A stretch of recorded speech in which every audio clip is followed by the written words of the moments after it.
News 1226, honored with 4 Emmys, and proud to be on your side. Thank you for trusting us with your stories. It's Independence Day. A day of red, white, and blue. It means everything. To be able to enjoy the festivities here with other Uptonians. To honor our freedom, our pride. This is a celebration of the anniversary of our nation's founding. From North Augusta to Augusta to the free barbecue in Grovetown. It's just a great feeling being able to see the citizens come out, get some free food, enjoy the summer jam and the fireworks. It was a day of patriotism for our community. The 4th is that great chance to really sink in and explore our whole history and celebrate that we're all part of it.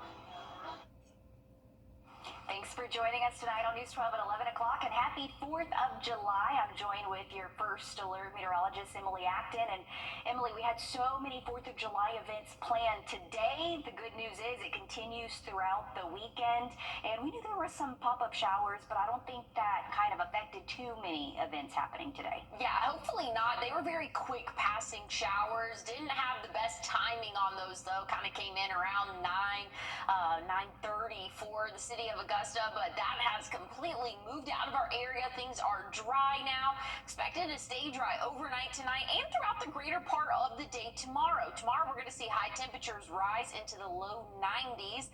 Plenty of sunshine, but by the time we get into the late afternoon, the scattered showers and thunderstorms will be possible. Nothing to cancel any plans over, but just know there is going to be that chance for another quick shower. Sunday, that chance increases a little bit. We'll see high temperature right around that 90-degree mark, but just know we will have that chance, or a higher chance for those scattered showers. Is actually due to some tropical mischief going on off the East Coast. And I'll have a touch on that and look at your 7-day coming up.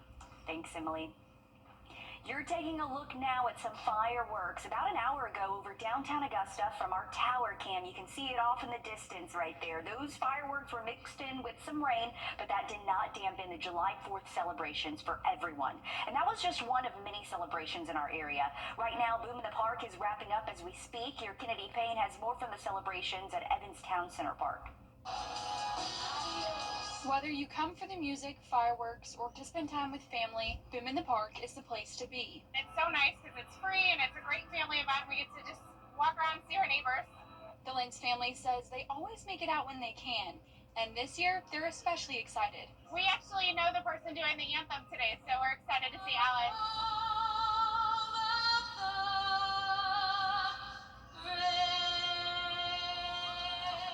And Carson Lentz might just be one of the night's biggest fans. I really love the fireworks and spending time with family and friends. It's really fun, and I really like the purpose that we're doing something good for our country. It's really great. Cody Mathis says he showed up a little early to get a good spot for the music. We love fireworks, concerts, and I love country music. And even in July heat, spirits stay high. I just see concerts like Bryce Leatherwood and Maddie and Tay. Yeah, so you know Maddie and Tay? Oh yeah, I'm excited. From old traditions to new memories. What are you looking forward to? Being good in the party in the USA. Getting to party in the USA. Tonight is all about coming together to celebrate what unites us. In Evans, Kennedy Payne on your side. And that's so awesome to see so many people coming together. That park is always full for the Boom in the Park event. New today, we're taking a live look at the White House where breaking news to pass along. The Lincoln County Sheriff's Office says one person is dead after a traffic accident overnight. According to the county's Facebook page, deputies say a side-by-side accident happened on Highway 220 West at Amity Woodlawn Road. Georgia State Patrol is investigating and will let you know more details as soon as we get them. New tonight, the Barnwell County Sheriff's Office has arrested and charged Joseph Samarco with attempted murder and armed robbery. He was arrested on July 1st. We're working to get more details, and we'll update you both on air and online. New tonight, lanes are back open after a crash on River Road in Burke County. The Burke County Sheriff's Office says the crash happened between Marie Van Road and Hancock Landing Road shortly before 6 o'clock tonight. We're working to learn more information on the details surrounding that crash, but we do know the coroner's office was called out. Again, the road is back open. An update to a 12-on-your-side investigation tonight. An accused child molester arrested in 4th of July events continue right here at home. Over in the village at Woodside, the Aiken community came out to celebrate America's birthday.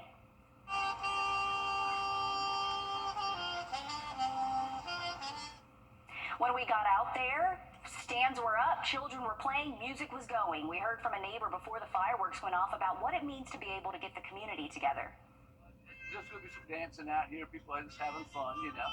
But it's mainly the kids. Watch the kids run around playing and doing their thing. It's like a live Norman Rockwell painting, you know. It's pretty cool. The live music was by Preston Weston, and the fireworks were hosted by the Reserve Club. And today was very special for one woman who was also celebrating her citizenship. A surprise party was held in Stephanie Ray's honor, who is from Germany. She says the process took about half a year and shared how she feels about celebrating her first 4th of July as an American citizen. It means a lot to me being with my friends and my family because it's just still to me the land of opportunities.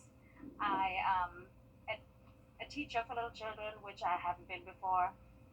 From where I came from, I'm a small business owner. I just get to do all the things that I enjoy and bring joy to this community, bring joy to my friends, my family. And this now instilled even more so that I'm just happy to be here. I'm very happy. I feel like I'm a full part of this community, of this country, and just like, yeah, I'm loving it. And she says she loves the people here and loves the red, white, and blue. Those who signed the Declaration of Independence were honored today during a Signers' Day ceremony. Jefferson, Benjamin Harrison. The 15th annual Signers Monument celebration was on Green Street, where you can find a 50-foot monument. A ceremony was held today where kids were also able to ring the bells. The monument is up year-round for people to see, and it's also on the historic registry. We heard from a musician there about why honoring the Signers is so important. Anniversary of our nation's founding, and probably the most important, really in a lot of ways, certainly in the patriotic sense, it's the most important holiday that we can have. They're looking forward to marking the 250th celebration next year. Our area has some ties to the Declaration of Independence. That's because George Walton lived in Augusta.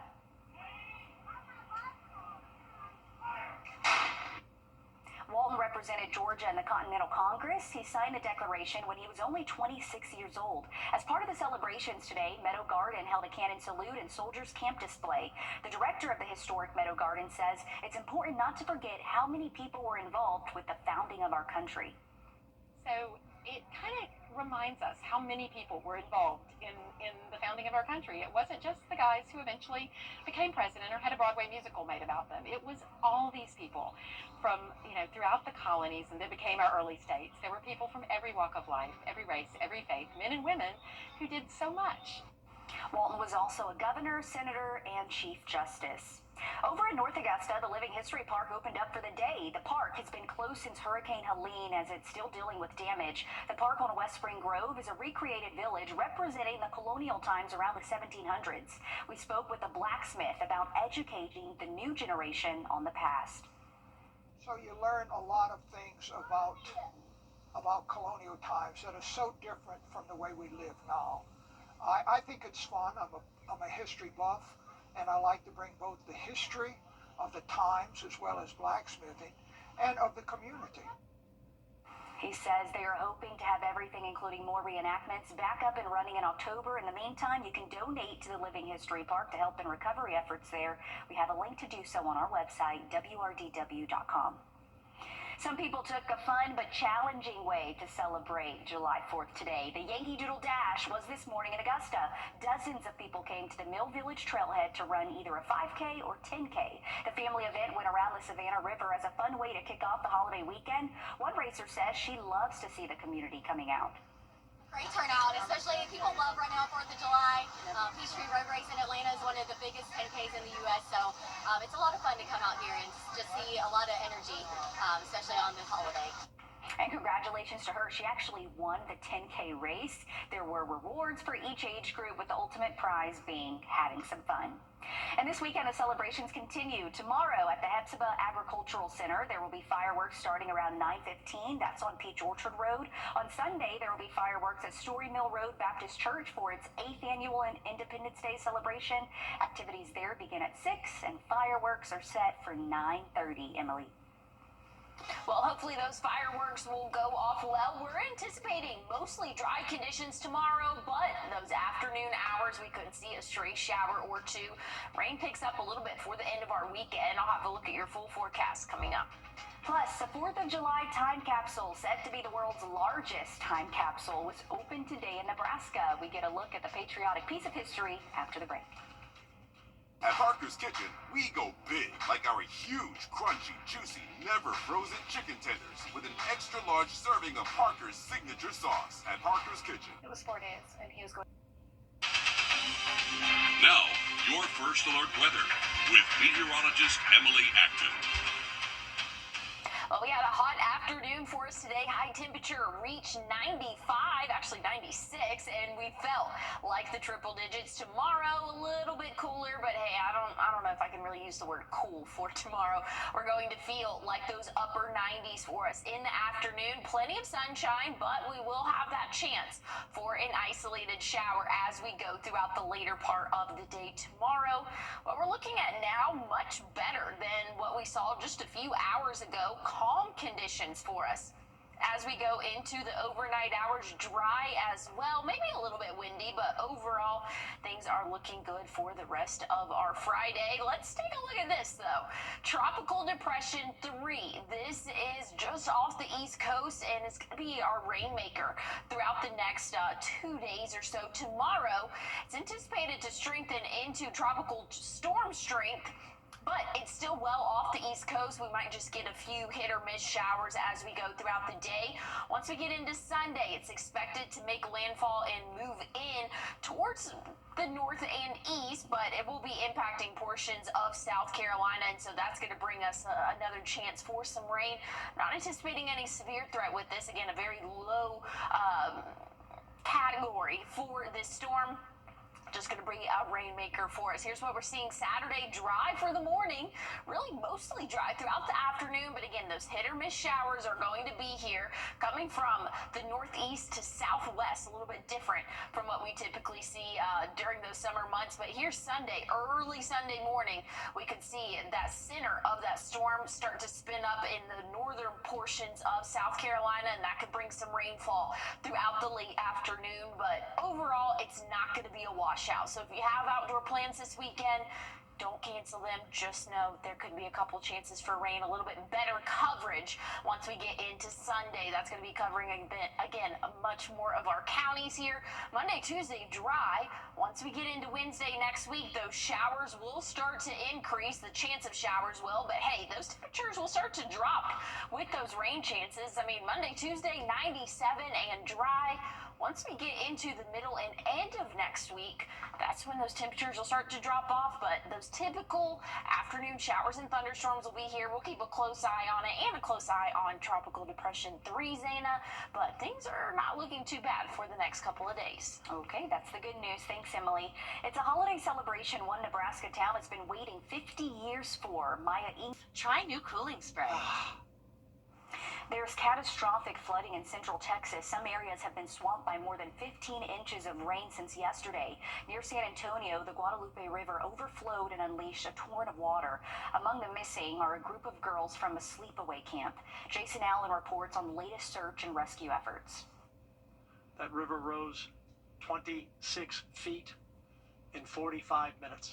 Overnight, 12 inches of rain fell within an hour, turning Kerr County into a catastrophic flood zone. First responders launched dozens of rescues along the swollen Guadalupe River, flooding several children's summer camps. Dan Patrick is the acting Texas governor. Out of the over 700, we have a number of about 23 not accounted for. This helicopter swooped in and rescued a young camper from the top of a tree. Photos from inside one of the camps show children being evacuated. We will do everything humanly possible 24/7, looking at every tree, turning over every rock, whatever it takes, if your child is one of those truly missing. Torrents of floodwater ripped away homes and cars. We do not have a mooring system. Rob Kelly is the Kerr County judge. We had no reason to believe that this was going to be anything like what's happened here. None whatsoever. This concrete pad was part of an RV park, and the owner told me they were lined up along the riverbank for the 4th of July holiday, but there was no warning for them to get out in time, and all of them washed down the river. Residents were told to evacuate and move to higher ground. Barry Adelman was staying at his grandmother's home by the Guadalupe River when he was jolted awake by the sound of water. The scariest part for me is seeing the children and the moms and dads and the trees, and knowing that they were hurt and without some of their loved ones. From the house, Adelman took this photo of a family friend clinging to a tree. She told us she was floating down the river with her husband, and her husband kept telling her to grab anything you can grab, and she did. And she said, Barry, I caught the last tree, the very last tree right on your property. That woman's husband is still missing. The scar marks on the trees back here, 25 to 30 feet high. That's where homes and RVs were hitting them as they washed down the river. Jason Allen, CBS News in Kerrville, Texas. A car wreck can happen in a snap. First Alert Radar, powered by Jim Hudson Automotive Group.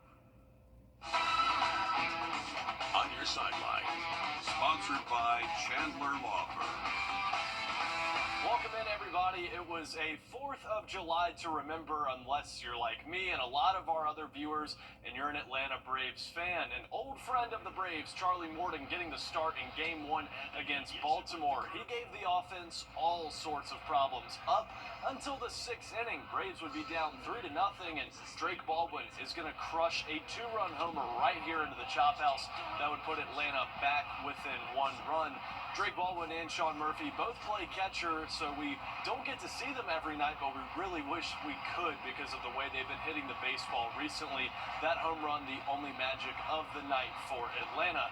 They dropped Game 1 against the Orioles 3-2, and if they lose Saturday, that will be 5 straight series without a win for Atlanta. They're now 9 games below 500, and their chances of making the playoffs are looking a little slim to none right now. Sticking in A-Town, Thursday, former South Carolina Gamecock Alicia Gray was named the WNBA's Eastern Conference Player of the Month for the 2nd time this season, becoming the first player on the Dream to ever earn that honor. She's also the first Eastern Conference player to do it in back-to-back months since 2019. That news came just days after Gray was also named to her 3rd straight All-Star game. This year, not just getting selected, but becoming an All-Star Game starter for the first time ever.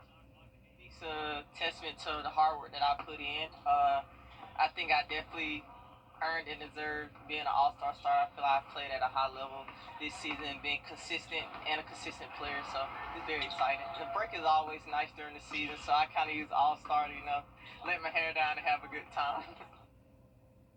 And in case you missed it, the greatest athlete of all time took the stage and dominated once again Friday. No, I'm not talking about LeBron or Messi or Tiger. I'm talking about the 17-time undisputed GOAT of hot dog eating, Joey Chestnut. In one of the epic scenes in sports, Jaws put down 70.5 hot dogs and buns, just 5.5 dogs shy of his world record 76 that was set back in 2021. It's the 7th time out of his 19 contests that he's put down 70 or more glizzies, and the win marks 17 Nathan's famous titles out of his 19 appearances. Those are absolute video game numbers for Chestnut. This was his first July 4th back in Coney Island since 2 years ago when he was banned by the Nathan's Famous contest that was caused by one of his sponsorships. But when you're the GOAT of your sport, nothing can stop you from coming back to dominate. That's nasty. I said that. No. I don't like watching that. I can't believe people do that. It's a no for me. Do you like hot dogs? Yes. But not that much. Not scarfing it down. I don't even think that they have to like hot dogs because there's no way they taste it. Yeah, it's just, yeah. Ugh, very gross. But hey, your what to wear forecast tomorrow. You're gonna need that those sunglasses, and the t-shirt. It's gonna be another hot day. I'll have a check on your 7-day one more time coming up. Your What to Wear forecast is sponsored by Bojangles. Bojangles just launched the new only at Rooms to Go. This 4th of July weekend is important for Hollywood studios as executives hope for a healthy summer at the box office. What could be the biggest releases of the year came on Wednesday with Jurassic World Rebirth. Along with Lilo and Stitch and Mission Impossible: The Final Reckoning breaking records on Memorial Day weekend with their success. Looking ahead, the new Superman movie is expected to be a moneymaker when it comes out next Friday, and the same is expected for Fantastic Four, which comes out at the end of the month. So if you want to see some movies, guess what? Right now is the time to do so. And I saw the Lilo and Stitch movie a couple weeks ago. Very cute. Definitely gives my stamp of approval. But I haven't seen any of the other ones. And honestly, Zane, I don't know if I really am like, oh, I gotta go. You know? Right. And you know, I was just about to ask you about Lilo and Stitch because that's one that I really want to see right now. Yeah. But when you see movies that have been recreated, I get a little weird sometimes because you have to do it justice. But if you have the stamp of approval, then I'll go. Yes, it's a good one. I really do think it is. But hey, our 7-day forecast, not too bad either. We are tracking some rainfall next week. Sounds good. I hope you had a great 4th of July. Have a safe weekend. Tune in tomorrow morning at 6.